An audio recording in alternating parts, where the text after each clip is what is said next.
Hi, ഞാൻ ഒരു June last ആയപ്പോഴത്തേക്ക് നമ്മളുടെ റോസസ് ഒക്കെ ഒന്ന് പ്രൂൺ ചെയ്ത് കൊടുത്തായിരുന്നു. ഇത് നമ്മുടെ ക്ലൈംബിംഗ് റോസ് ആണ്. ക്ലൈംബിംഗ് റോസും പ്രൂൺ ചെയ്തിരുന്നു. നമ്മുടെ ബുഷ് റോസസ് ആ സൈഡിലുള്ളതും ഞാൻ പ്രൂൺ ചെയ്തായിരുന്നേ.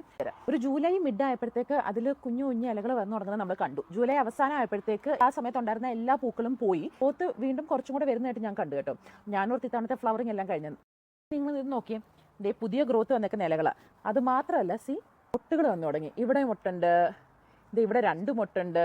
പിന്നെ ഈ സൈഡിലോട്ട് വരുമ്പോഴത്തേക്ക് ഇവിടെ ഒത്തിരി ഗ്രോത്ത് വന്നിട്ടുണ്ട്, താഴോട്ട് വന്നിട്ടുണ്ട്. ഞാൻ എവിടെയൊക്കെ അങ്ങനെ പ്രൂൺ ചെയ്ത് കൊടുത്തോ അവിടെയൊക്കെ ന്യൂ ഗ്രോത്ത് വന്നിട്ടുണ്ട്. അതിൻ്റെ അർത്ഥം നമുക്ക് ഈ സമ്മർ തീരുന്നതിന് മുമ്പ് നമുക്ക് കുറച്ചും കൂടെ ഫ്ലവേഴ്സ് ഈ ക്ലൈംബിംഗ് റോസിൽ വരും എന്നാണ് കേട്ടോ. എൻ്റെ വേറൊരു വീഡിയോയിൽ ഞാൻ പറഞ്ഞിട്ടുണ്ടായിരുന്നു, നമ്മൾ സമ്മറിൻ്റെ മിഡ് വെച്ച് റോസസ് സാധാരണ നമ്മൾ പ്രൂൺ ചെയ്യത്തില്ല, പക്ഷെ നമുക്ക് ക്ലൈംബിംഗ് റോസ് നമുക്ക് പ്രൂൺ ചെയ്യാം. കാണിച്ചു തരാം. ഫ്ലവർ ഗ്രോത്ത് ഉണ്ടായിരുന്നതിൻ്റെ താഴോട്ട് പോകുമ്പോൾ ഇവിടെ 3 ഇലകൾ, 5 ഇല ഉള്ളതിൻ്റെ തൊട്ടുമുള്ളാണ്, അതായത് ഈ ബ്രാഞ്ച്. അപ്പോൾ അത് ഇവിടെ വെച്ച് ഒരു 45 ഡിഗ്രിയിൽ പ്രൂൺ ചെയ്യാം.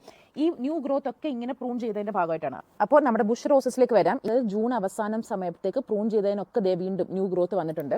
ഈ വെള്ള കളർ ഇതിൽ എന്താണെന്ന് വെച്ചാൽ ഞാൻ മരുന്നെടുത്ത് കൊടുത്തേക്കുവാണ്. നോക്കി, ഈ ഇലകളൊക്കെ ദേ തിന്നെ വെച്ചേക്കുവാണ്. അപ്പോൾ ഇതിലും മുട്ടുകൾ വരുന്നുണ്ട് കേട്ടോ, വിച്ച് മീൻസ് അപ്പോൾ ഇതിന് ഒരു ഫ്ലവറിങ്ങും കൂടെ ഉണ്ടാവേണ്ടതാണ്. ഇത് നമ്മുടെ യെല്ലോ കളർ റോസാണ്. ഇതിലും ഒത്തിരി ന്യൂ ഗ്രോത്ത് വരുന്നുണ്ട്. ഇതിലൊക്കെ മൊട്ടുകളും വരും എന്നാണ് എനിക്ക് തോന്നുന്നത്. ഇതിൻ്റെ അടിയിലോട്ട് ന്യൂ ബ്രാഞ്ചസ് വരെ വരുന്നുണ്ട്. അപ്പോൾ നമ്മൾ പ്രൂൺ ചെയ്താൽ ഈ സീസണിൽ തന്നെ ഒരു ഫ്ലവറിങ്ങും കൂടെ ഉണ്ടാകും എന്നുള്ളതിൻ്റെ പ്രൂഫായിട്ട് ഇത്. അപ്പോൾ നിങ്ങൾ എന്തായാലും ഇത് ട്രൈ ചെയ്യണം.